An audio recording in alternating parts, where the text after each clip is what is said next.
ನಾಳೆ ಫೆಬ್ರವರಿ 24 ಸೋಮವಾರ ಮಾಘ ಮಾಸ ಕೃಷ್ಣ ಪಕ್ಷದ ಏಕಾದಶಿಯನ್ನು ಆಚರಿಸಲಾಗುತ್ತದೆ. ವಿಷ್ಣುವಿನ ಆರಾಧನೆ ಮಾಡಲು ಏಕಾದಶಿಯು ಕೂಡ ತುಂಬಾನೇ ಶ್ರೇಷ್ಠವಾದ ದಿನ. ಒಂದು ತಿಂಗಳಲ್ಲಿ 2 ಏಕಾದಶಿಗಳು ಬರುತ್ತವೆ. ಅಂತೆಯೇ ಈ ಮಾಘ ಮಾಸ ಕೃಷ್ಣ ಪಕ್ಷದ ಏಕಾದಶಿಯನ್ನು ವಿಜಯ ಏಕಾದಶಿ ಎಂದು ಕರೆಯಲಾಗುತ್ತದೆ. ಏಕಾದಶಿಯಲ್ಲಿ ಮಾಡುವ ಉಪವಾಸ ತುಂಬಾ ಕಠಿಣವಾಗಿರುತ್ತದೆ. ಎಲ್ಲಾ ಉಪವಾಸಗಳಿಗಿಂತ ಏಕಾದಶಿ ಉಪವಾಸ ತುಂಬಾನೇ ಶ್ರೇಷ್ಠ. ಅಲ್ಲದೆ ಶ್ರದ್ಧಾ ಭಕ್ತಿಯಿಂದ ಏಕಾದಶಿ ವ್ರತವನ್ನು ಆಚರಿಸಿದರೆ ಅಷ್ಟೇ ಒಳ್ಳೆಯ ಪ್ರತಿಫಲಗಳು ಸಿಗುತ್ತವೆ. ಏಕಾದಶಿ ತಿಥಿ ಸಮಯವು ಫೆಬ್ರವರಿ 23ರ ಮಧ್ಯಾಹ್ನ 1:55 ಆರಂಭವಾಗಿ ಫೆಬ್ರವರಿ 24ರ ಮಧ್ಯಾಹ್ನ 1:44 ಮುಕ್ತಾಯವಾಗುತ್ತದೆ. ಪಾರಣ ಸಮಯ ಫೆಬ್ರವರಿ 25ರ ಬೆಳಿಗ್ಗೆ 6:38ದಿಂದ 9 ಗಂಟೆಯ ಒಳಗೆ. ಉಪವಾಸ ವ್ರತವನ್ನು ಆಚರಿಸುವವರು ಏಕಾದಶಿ ತಿಥಿಯ ದಿನದಂದು ಉಪವಾಸವನ್ನು ಪ್ರಾರಂಭಿಸಿ ದ್ವಾದಶಿ ತಿಥಿಯ ದಿವಸ ಉಪವಾಸವನ್ನು ಮುಕ್ತಾಯ ಮಾಡಬೇಕು. ಏಕಾದಶಿ ಉಪವಾಸವನ್ನು ಮುರಿಯುವುದನ್ನು ಪಾರಣ ಎಂದು ಕರೆಯಲಾಗುತ್ತದೆ. ಏಕಾದಶಿ ಉಪವಾಸದ ಮರುದಿನ ಸೂರ್ಯೋದಯದ ನಂತರ ಪಾರಣವನ್ನು ನಡೆಸಲಾಗುತ್ತದೆ. ಈ ದಿನ ಉಪವಾಸವನ್ನು ಆಚರಿಸುವುದರಿಂದ ಜನ್ಮ ಜನ್ಮಗಳವರೆಗೆ ಶುಭ ಫಲವನ್ನು ಪಡೆಯಬಹುದು. ಮಹಾಶಿವರಾತ್ರಿಯ 2 ದಿನಗಳ ಮೊದಲು ಪ್ರತಿ ವರ್ಷ ವಿಜಯ ಏಕಾದಶಿ ವ್ರತವನ್ನು ಆಚರಿಸಲಾಗುತ್ತದೆ. ಈ ದಿನ ಶ್ರೀ ಹರಿಯ ಆರಾಧನೆಗೆ ವಿಶೇಷ ಮಹತ್ವವನ್ನು ನೀಡಲಾಗಿದೆ. ಈ ದಿನದಂದು ಭಗವಾನ್ ವಿಷ್ಣುವಿನ ಆಶೀರ್ವಾದವನ್ನು ಪಡೆದುಕೊಳ್ಳಲು ಉಪವಾಸ ಮತ್ತು ಪೂಜೆಯನ್ನು ಶುದ್ಧ ಹೃದಯದಿಂದ ಮಾಡಿದರೆ ವ್ಯಕ್ತಿಯ ಎಲ್ಲಾ ಆಸೆಗಳು ಈಡೇರುತ್ತದೆ ಎನ್ನುವ ನಂಬಿಕೆ. ಶತ್ರುಗಳ ವಿರುದ್ಧ ಜಯವನ್ನು ಸಾಧಿಸಲು ಈ ಏಕಾದಶಿ ವ್ರತವನ್ನು ಆಚರಿಸಲಾಗುವುದು. ದಂತಕಥೆಯ ಪ್ರಕಾರ ತ್ರೇತಾಯುಗದಲ್ಲಿ ರಾವಣನು ಸೀತಾಮಾತೆಯನ್ನು ಅಪಹರಿಸಿದಾಗ ಶ್ರೀರಾಮನು ಸೀತಾಮಾತೆಯನ್ನು ಕರೆತರಲು ಲಂಕೆಗೆ ಹೋಗಲು ಸಮುದ್ರ ತೀರವನ್ನು ತಲುಪುತ್ತಾನೆ. ರಾಮನು ಸಮುದ್ರ ದೇವರನ್ನು ದಾರಿ ಮಾಡಿಕೊಡುವಂತೆ ಪ್ರಾರ್ಥಿಸಿದನು. ಆದರೆ ಸಮುದ್ರ ದೇವನು ಶ್ರೀರಾಮನಿಗೆ ಲಂಕೆಗೆ ಹೋಗಲು ದಾರಿಯನ್ನು ನೀಡಲಿಲ್ಲ.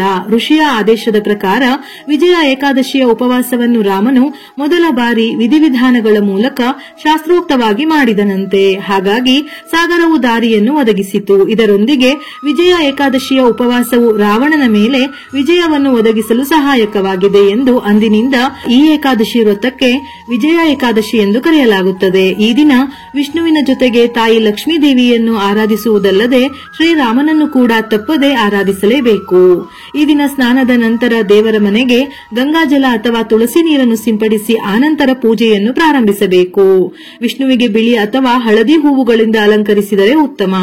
ದೇವರ ನೈವೇದ್ಯಕ್ಕೆ ಪಂಚಾಮೃತ ಅಥವಾ ಬಾಳೆಹಣ್ಣನ್ನು ಅರ್ಪಿಸಬಹುದು. ಆದರೆ ಯಾವುದೇ ನೈವೇದ್ಯವಾದರೂ ಆ ನೈವೇದ್ಯಕ್ಕೆ ಒಂದಾದರೂ ತುಳಸಿ ದಳವನ್ನು ಸೇರಿಸಿ ಆನಂತರ ವಿಷ್ಣುವಿನ ಪೂಜೆಯನ್ನು ಮಾಡಿ.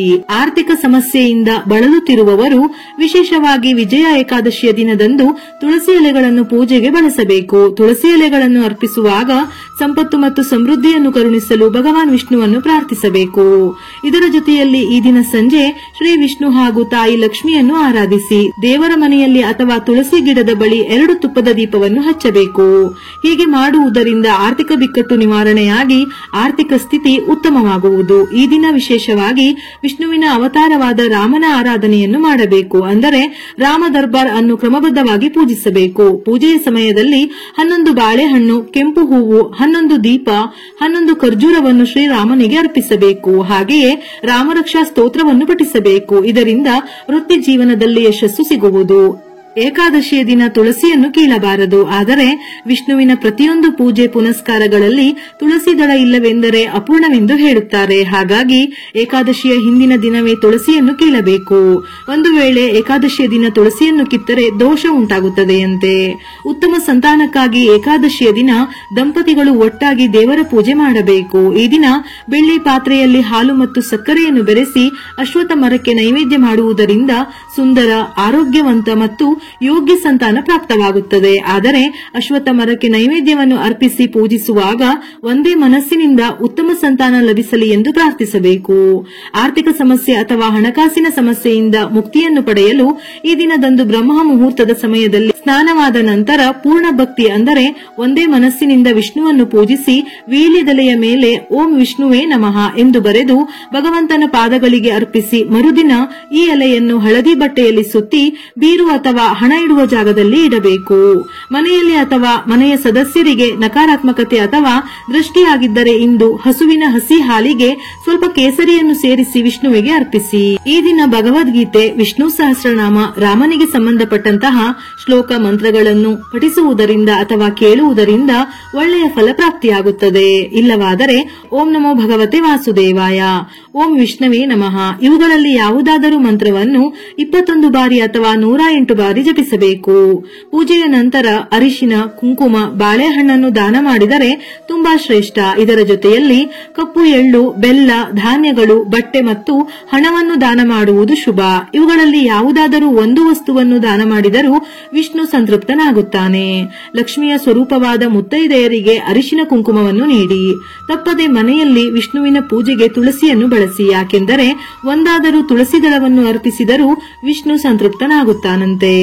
ವಿಜಯ ಏಕಾದಶಿಯನ್ನು ಆಚರಿಸುವುದರಿಂದ ವೃತ್ತಿ, ಪರೀಕ್ಷೆಗಳು, ಕಾನೂನು ವಿಷಯಗಳು ಮತ್ತು ವೈಯಕ್ತಿಕ ಹೋರಾಟಗಳಲ್ಲಿ ಯಶಸ್ಸನ್ನು ಸಾಧಿಸಲು ವಿಜಯ ಏಕಾದಶಿ ದಿನ ಉಪವಾಸ ವ್ರತ ಕೈಗೊಳ್ಳಬೇಕು.